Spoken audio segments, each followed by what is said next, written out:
Gustavo Almeida entrou agora no jogo, tocou para Matheus. Matheus triangulou a jogada com o Teles, voltou com ele. Matheus vai para cima, garoto. Isso é para definir, é para matar. Chutou pro gol, o goleiro pegou, ela vai entrando. É gol! É gol! Gol!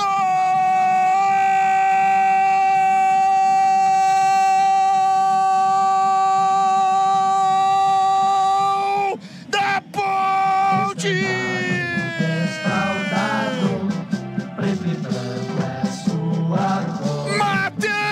Camisa 17, é pra acabar, é pra definir, ele solta a bomba, o Baceto engole um frango histórico em Santa Fé do Sul, ele voa na bola, mas não consegue tirar, ela vai morrer no fundo do gol do Votuporanguense. Matheus, camisa 17, classifica a Ponte,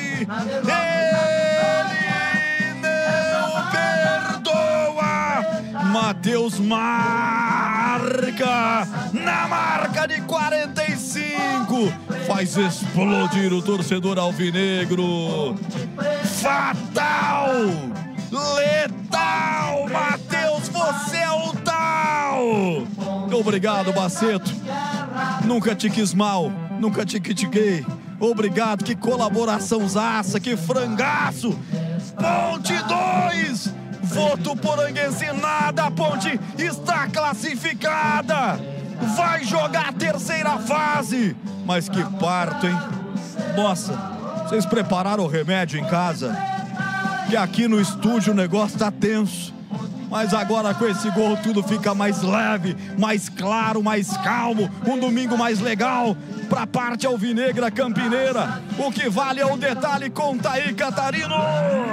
Haja coração. Roger até tomou 2 Rivotril aqui com o coração disparado.